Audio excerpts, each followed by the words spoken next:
ये कहानी है निखिल और टीना की, जो पास ही के एक हिल स्टेशन पर कैंपिंग करने के लिए जा रहे थे। जब गाड़ी सुनसान रास्ते से जा रही थी, तभी टीना को रोड की साइड पर एक औरत नाचती हुई दिखाई देती है, जो बिल्कुल सर्बियन लेडी जैसे ही नाच रही थी। जब निखिल टीना की बात सुनकर गाड़ी रोकता है, तो वहाँ कुछ भी नहीं था। वो दोनों उस बात को टीना का वहम समझकर भूल जाते हैं और अपना सफ़र जारी रखते हैं। हिल स्टेशन तक पहुंचते पहुंचते उन्हें बहुत रात हो जाती है। वो दोनों पास ही के एक जंगल में अपना टेंट लगा लेते हैं। जब वो दोनों वहां आग लगाकर बातें कर रहे थे, तभी टीना का फ़ोन बजता है। Hello hello. सिग्नल ना आने की वजह से टीना जंगल में थोड़ा आगे जाने का सोचती है, और जैसे ही टीना को सिग्नल मिल जाता है, तभी उसकी नज़र सामने जाती है, जहां दूर ही उसे एक औरत नाचती हुई दिखाई देती है। पास जाकर देखने पर वो औरत बिल्कुल सर्बियन लेडी जैसे ही नाच रही थी, जिसे देखकर टीना बहुत डर जाती है।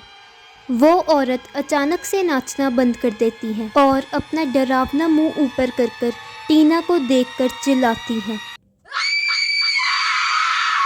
ये सब देखकर टीना वहाँ से भागने लगती है। जब वो कैंपिंग साइट तक पहुँचती है, तो निखिल वहाँ से गायब था, पर उसका चश्मा ज़मीन पर गिरा हुआ था। टीना ये सब देखकर बहुत घबरा जाती है, और तभी उसके पीछे से एक हाथ आता है। क्या यार टीना, तुम तो इतने में ही डर गई। जब वो दोनों जंगल में उस औरत को देखने के लिए जाते हैं, तो वहाँ कुछ भी नहीं था। इसीलिए वो दोनों टेंट में सो जाते हैं। पर रात को टीना की नींद कुछ आवाज़ें सुनकर खुलती है। जब टीना टेंट के बाहर जाकर देखती है, तो वहाँ वही औरत नाच रही थी, और वो बहुत तेज़ी से टीना की तरफ भागने लगती है। टीना अपने इस भयानक सपने से उठती है, पर निखिल को टेंट से गायब देखकर वो वापस से जंगल में उसे ढूंढने के लिए चल पड़ती है, जहां उसे एक आदमी नाचता हुआ दिखाई देता है, जो निखिल ही था, और वो टीना को बहुत डरावनी हंसी के साथ देख रहा था। टीना इससे पहले कुछ और सोच पाती, उसे अपने पीछे से एक आवाज़ सुनाई देती है।